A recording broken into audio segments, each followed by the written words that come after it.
네, 보수의 시각으로 정치 현안을 들여다보는 보수의 품격 시간입니다. 항상 보수를 향한 애정어린 시선, 따가운 질책 아끼시지 않는 분이죠. 이재호 국민의힘 상임고문 격주로 함께하고 있습니다. 안녕하세요. 예, 안녕하세요. 처음 뵙겠습니다. 예. 오늘도 많은 고견 부탁드리겠습니다. 예. 일단 지금 계속 연일 뉴스에서 나오고 있는데 이제 간호법 거부권 이제 윤석열 대통령이 행사했고 두 번째 거부권 행사잖아요. 그렇습니다. 이런저런 말들 많습니다만 일단 고문님께서는 어떻게 이 상황을 평가하십니까? 이게 지금 어느 한쪽이 이게 잘못했다 이렇게 판단하기는 어려운데, 그러나 이제 양쪽이 야당하고 대통령실 말하면 여권하고가 각각 하나씩 무기를 갖고 있잖아요. 야당은 우리는 다수다 하는 무기를 갖고 있고, 또 여당은 우리는 거부권을 행사할 수 있다 이걸 갖고 있고, 이러니까 이걸 서로 힘자랑하면 결국 국민만 손해보잖아요. 이거는 그래서 협치가 필요하고 타협이 필요한데, 여당이 중재를 해야 합니다. 여당은 우리는 대통령의 거부권 행사하면 된다 이 생각만 하고 야당과 대화를 소홀히 한다거나 타협을 안 하면 결국은 피해는 국민이 보잖아요. 그러니까 간호법을 두고 오랫동안 이게 벌써 대선 전부터 이게 간호법을 대통령이 고약다고 했던 문제니까 그러면 여당이 성의 있게 이 부분을 야당과 협상을 해서 양보할 선이 어디까지다. 그리고 간호사들이나 의사들과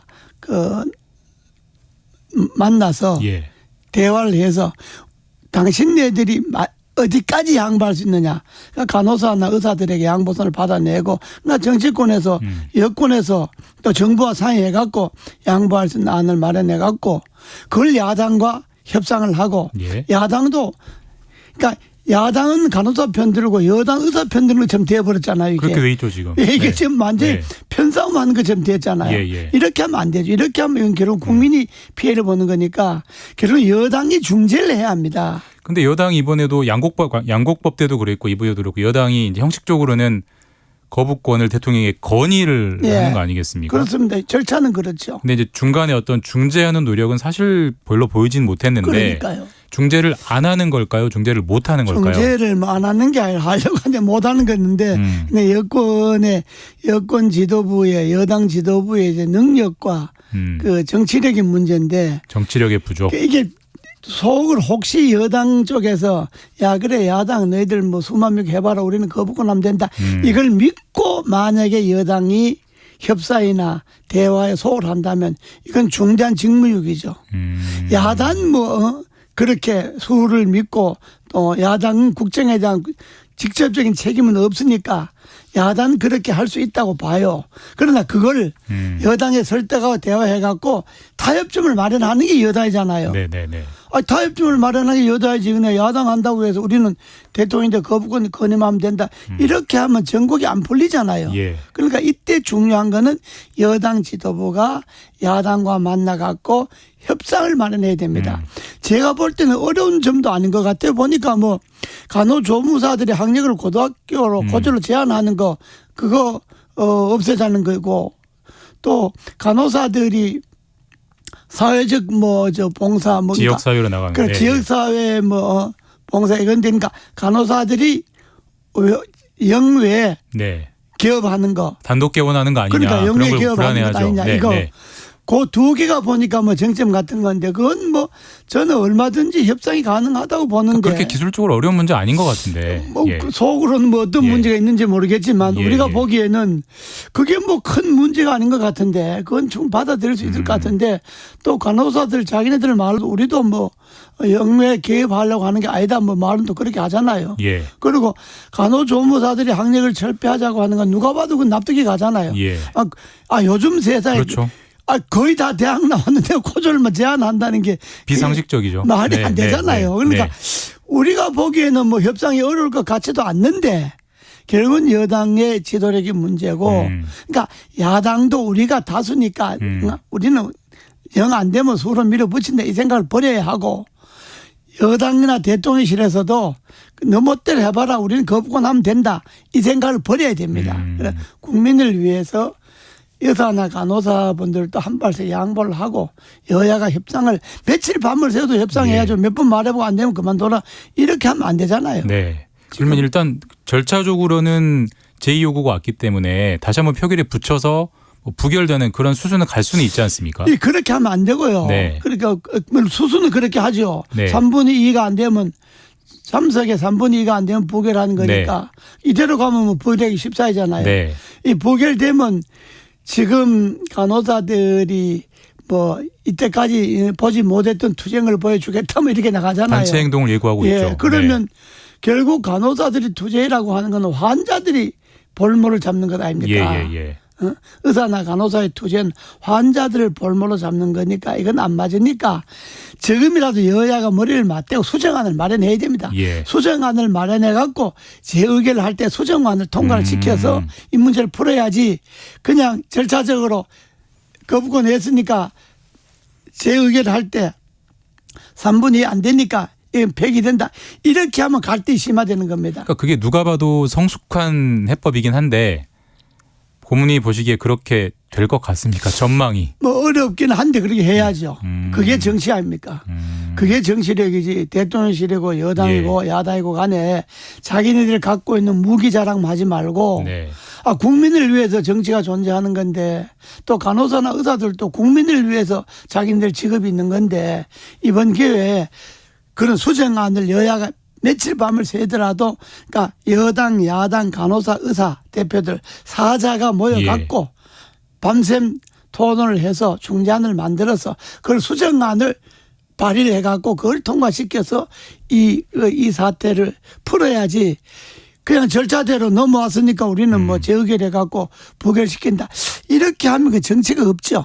혹시 그때는 그 이 문제를 이런 문제 어떻게 풀었습니까? 이명박 정부 때도 이제 마지막에 택시법, 예, 그 택시 있었죠. 그때도 거부권 행사됐었잖아요. 그때는 있었죠. 좀 그 거부권 행사 이후에 이렇게 좀 합의하는 어떤 대안이 마련이 됐었습니까? 그때는 그 이후에 예. 큰 충돌이 없었어요. 왜냐 그러면 대중버스가 버스라든지 이런 예. 거는 공공 지원을 할 수가 있는데 예. 택시는 일종 개인 사업이잖아요. 예, 맞습니다. 거의 뭐 개인 자영업 비슷하잖아요. 그거를 이제 대중교통으로 포함시키자는 예. 게 국회를 통과하니까 대통령이 그때 이제 거부를 그러니까 했었던 거죠. 그걸 예. 지원한다 하는 거는 개인 사업인데 그걸 지원한다 하는 거는 다른 개인 사업하고 형편이 안 맞지 않습니까? 예. 그러니까 그거는 거부권의 명분이 있었던 거죠. 국민들의 공감이 있었던 거죠. 예. 무슨 택시에 대중 공공 지원을 해주느냐 이렇게 되니까. 그래서 그거는 그때 거부권 하고 난 다음에 잘 그 수습이 됐어요. 뭐 크게 충돌이 없었어요. 크게 쟁점이 안 됐었던. 예. 그건 이제 누가 봐도 명백하니 그는 택시를 대중교통에 포함하고 공공 지원을 해준다 이게니까 그 공공 지원해 준다는 건 누가 봐도 그게 안 맞잖아요. 그래서 네네네. 그거는 그 법안 자체가 포퓰리즘이다 이래서 그때는 그 거부권 이후에 뭐 큰 갈등이 없었어요.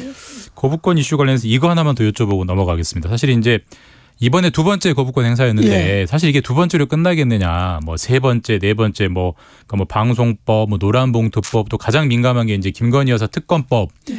사실 민주당이 일부러 사전 포석 차원에서 세 번째, 네 번째, 다섯 번째 계속 거부권을 대통령실이 행사하면 부담이 되기 때문에 미리미리 거부권 쓰라고 이렇게 일종의 대결하는 방식으로 이 법안을 단독 처리하는 거 아니냐. 사실 이런 식의 분석이 있을 정도로 앞으로 거부권 행사가 사실 더 이어지는 거 아니야 이런 예상도 되고 있단 말이에요. 그러니까 지금 네. 사실 거부권이라는 것이 어쨌든 뭐 다수든 단독이든 국회에서 통과해서 넘어온 건데 예. 그걸 대통령실에서 야당 단독 통과해서 넘어온 것을 건건히 거부권 하기가 부담 가잖아요. 당연하죠. 네. 그렇다면 정치라는 게 예. 부담 가잖아요.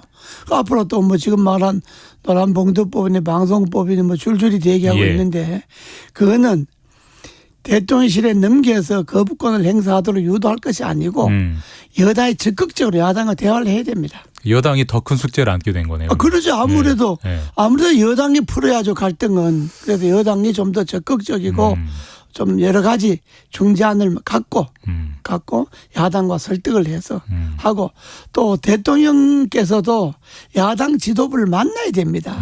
야당 뭐 이재명 대표는 안 만나 하더라도 야당 상임위원장을 초청해서 만나든지 아니면 뭐 그 대통령께서 뭐 국회 간다고 해서 국회 가서 여야 원내 대표단들 초청해서 만나든지 해서 협조를 구해야 됩니다. 예. 뭐 대통령실이 힘이 있으니까 마음대로 한다 이런 자세를 버리고 국회에 가셔갖고 해당 분과 상임위원장이나 여야 상임위원장들이나 또 여야 원내대표단을 만나갖고 대통령실의 애로사항을 솔직하게 이야기해야 됩니다. 이 법안이 이런 문제가 있다. 네. 당신들이 단독으로 통과하면 내가 거부권 행사할 수밖에 없다. 그런데 그렇게 하면 이게 말이 안 되지 않냐. 그러니까 이런 부분에서 요 정도 선에서 여당과 합의를 해서 좀 서로가 양보를 하고 이건 양당 합의해서 좀 처리해달라. 합의해서 처리돼서 넘어오면 이건 거부권 행사할 수가 없지 않냐. 그러니까 이걸 대통령실에서도 여당 지도부만 맡기지 말고 여당 지도부는 지금 사실 힘이 없지 않습니까? 예, 독자적으로. 예, 그러니까 대통령실에서 여당 지도부만 맡기지 말고 대통령실에서 좀 적극적으로 야당 단독으로 법을 처리해서 넘어오지 않도록 좀 협치를 해야 합니다. 보통 이런 상황에서 대화의 가교를 좀 만들어주는 게 이제 고모님 같은 원로분들의 좀 활동인데 지금은 그런 좀 운신의 폭이 거의 안 나오고 있습니까? 뭐 그게 예. 제도적으로 뭐 그게 마련되지 않으니까 그런데 그러나 대통령실에서도 뭐 이런 이야기를 충분히 듣지 않겠습니까?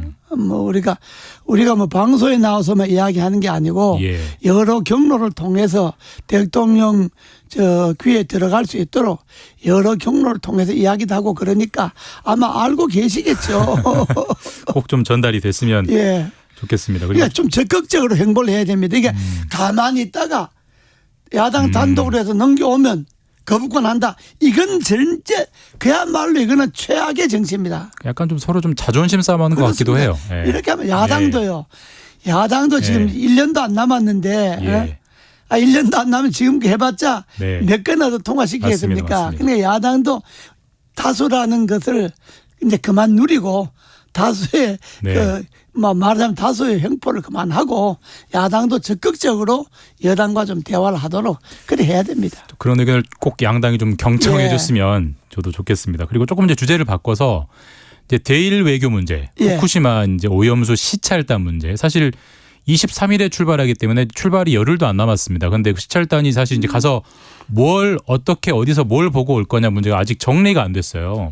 오늘 2차 한일 간에 2차 협의를 네. 한다고 하는데 현재 이 시찰단 상황 지금 어떤 게 핵심이라고 보세요?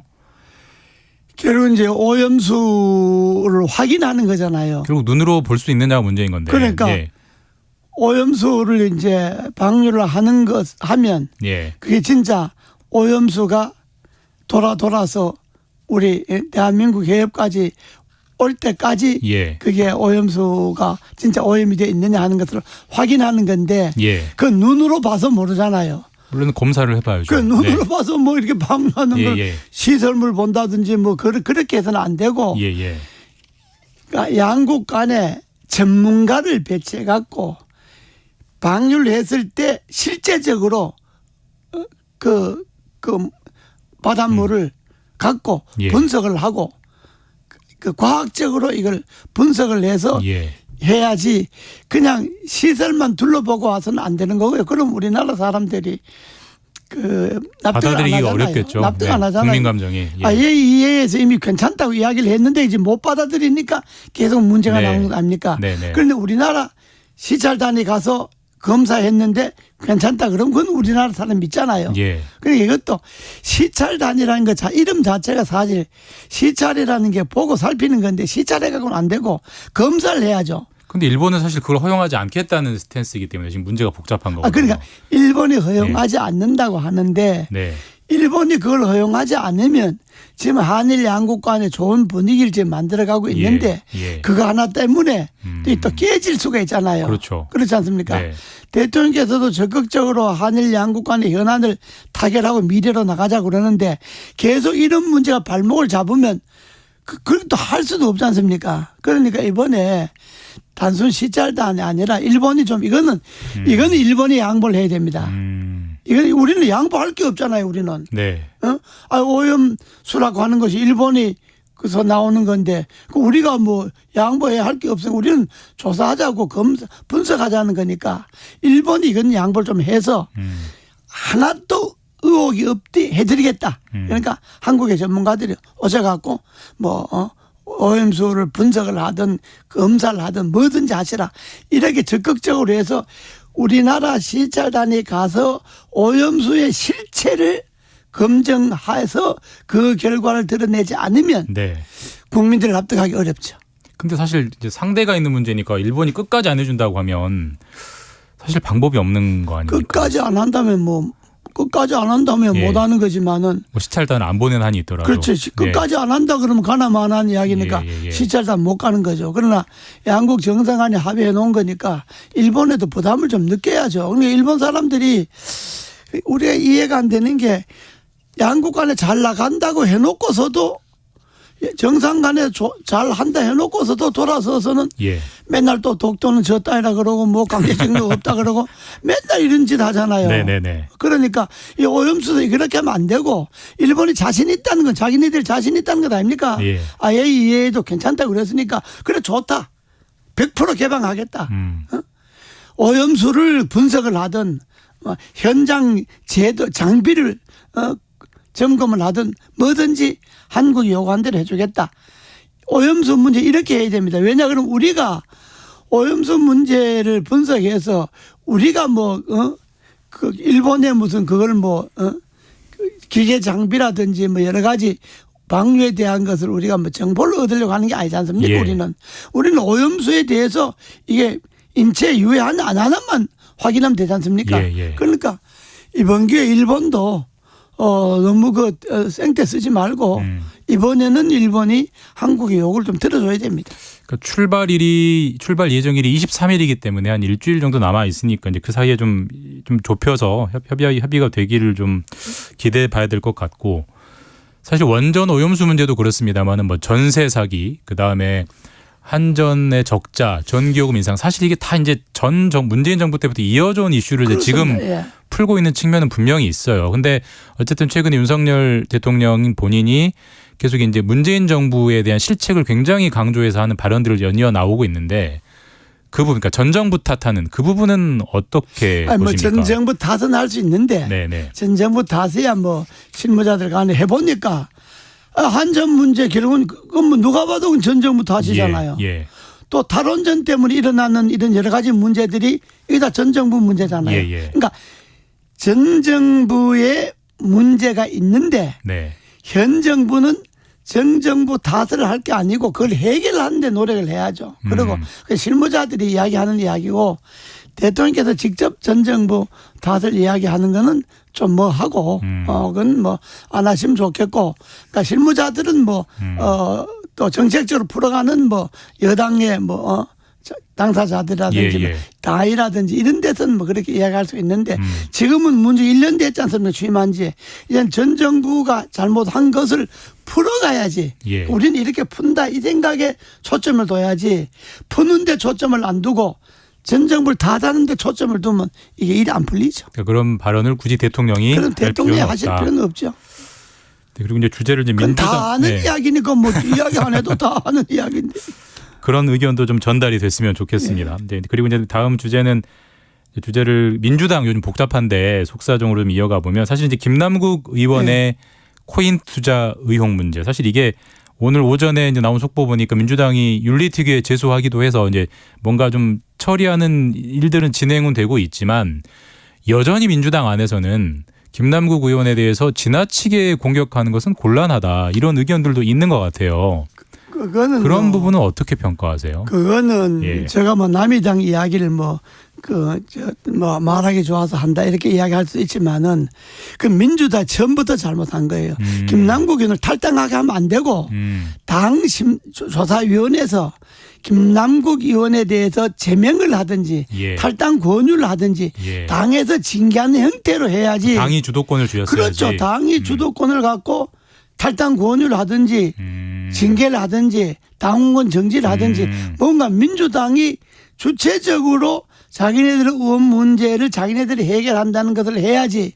본인이 탈당하게 놔두고 그것도 의원총회 몇 시간 전에 탈당하게 놔두고 탈당했으니 우리는 모른다, 이렇게 하면 안 되죠. 그 야당이 공다인데, 더구나 야당에는 도덕성이 받침이 돼야 되는데 예. 야당이 그렇게 하면 되겠습니까? 그렇게 하면 안 되고 윤리 제소에 뭐 당연히 해야 되는 거죠. 당연히 해야 되는 건데 예. 야당이 지금 야당은 이렇게 생각할 수도 있어요. 김남국이 때문에 송영길이 그 돈봉투 문제가 완전히 묻혔죠. 깔아앉아 갖고 지금 네. 다행이다 이렇게 생각할 수도 있는데 네. 그 결국에 쌓이고 쌓이는 겁니다. 네. 이재명 리스크에다 송영길 리스크에다 돈봉투에다가 김남국 코인에다 이런 것이 지금 어떻게 해결되든지 관계없이 쌓이고 쌓여갖고 네. 내년 총선의 표로 나타나는 겁니다. 예. 그러니까 내년 총선의 표는 아직 멀리 남았고 그 눈에 안 보이고 지금 김남국 문제 뭐 돈봉투 문제 눈에 보이는 거니까 눈에 보이는 걸 어떻게든지 임시 모면하자. 네. 임시 방편을 돌려막자. 이렇게 생각하면 큰일 납니다. 민주당은. 민주당은 이번 기회에 정말 정말로 우리는 먼저 여당이 하든 안 하든 우리 당이 먼저 전수조사하겠다. 전수조사해갖고 김남국 의원 말고 또 고인에 관련돼 있는 사람은 사실대로 예. 밝히게 하고 또 그 고인에 관한 그 가상 자산에 대한 재산 신고도 하게 하고 불법이 있으면 처벌하고 이번 기회에 아주 뿌리 뽑겠다. 이런 자세를 민주당이 보여줘야지 형식적으로 뭐 윤리위원회 제소한다 뭐 이걸 갖고 여야 정쟁거리로 삼는다든지 뭐 정치 공세로 삼는다든지 이래 갖고는 국민들이 민주당을 신뢰하지 않습니다. 그냥 뭐 보기는 하겠지만 그러니까 민주당은 윤리위원회 제소는 물론이고 김남국 의원 문제를 재발하지 않도록 민주당 혼자라도 전수조사를 하면 예. 여당도 안 따라올 수가 없잖아요. 예. 이렇게 좀 적극적으로 해나가서 국민들이 이게 좀 그 불신을 씻어야지 여기 겨우 그냥 임시 방편식으로 그냥 터지면 맞고 이래 갖고는 내년 총선에 민주당 희망이 없습니다.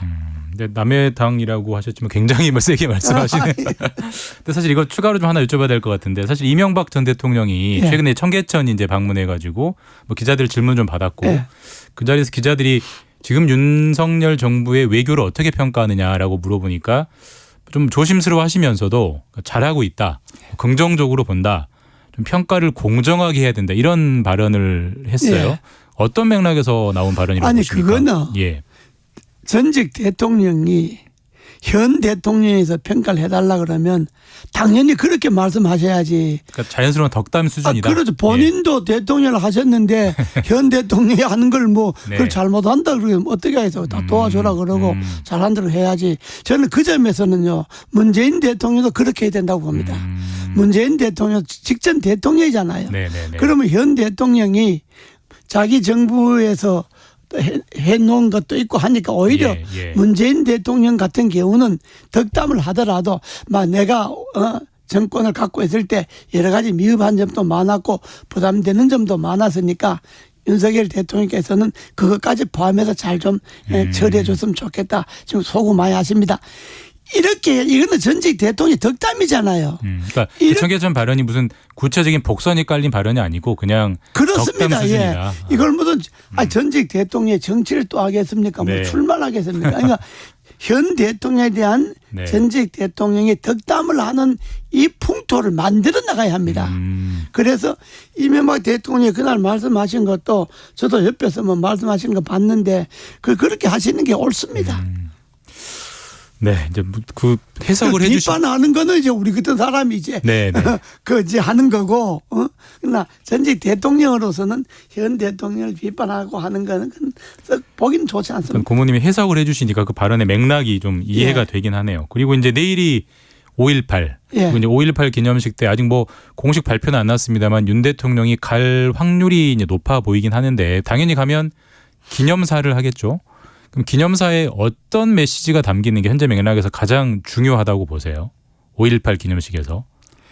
5.18 정신을 헌법 전문에 예. 넣겠다 하는 거, 그건 전에도 이야기하셨으니까 그걸 한 번 더 강조하는 게 좋지 않겠어요? 왜냐하면 그 중간에 국민님 최고에 나는 사람이 뭐 또 쓸데없는 소리 해갖고 예. 뭐 구설이 많았죠. 구설이 네. 많았지 않습니까? 네네네. 그래서 아마 광주 분들이 국민님 뭐 최고인 그 개인의 의견이 아니라 국민힘 지도부가 저러냐 이렇게 오해도 하셨을 테니까 대통령께서 그 점을 한 번 더 뭐 이야기도 하셨던 거니까 전에 더 강조해 주는 게 좋고 뭐 그게 지금 5.18 기념식에서 이야기할 것 중에 가장 중요한 것은 그거죠. 5.18 전문에, 그러니까 5.18 정신의 전문에 예. 담자. 근데 사실 이제 개헌이잖아요. 그게 예, 개헌이죠. 개헌이 근데 그게 쉽지가 않지 않습니까? 그러나 근데 예. 그거는 언젠가는 개헌을 예. 하게 되니까 예, 예. 개헌을 하면 그 정신을 넣자 이런 이야기지. 당장 개헌하려면 그건 당장 개헌하자고 하는 건 복잡하잖아요. 예, 예. 그렇다고 당장 개헌하겠다는 이야기는 또 대통령께서 못 하잖아요. 개헌은 네. 국회 상황인데 네. 국회 여야 합의 상황인데 그것도 여야 3분의 2가 통과해야 되는 건데 그러니까 당장 개헌하겠다는 이야기는 못 하실 거고 나 개헌 언제든지 개헌을 하게 되면 5.18 정신은 개헌 헌법 전문에 담겠다는 이야기는 그건 하시는 것이죠. 그러니까 최소한 그런 방향성을 명확히 그렇습니다. 담아서 예, 그건 명확히 합니다. 최근에 그 최고위원 발언을 좀 예. 문제를 해석해야 된다.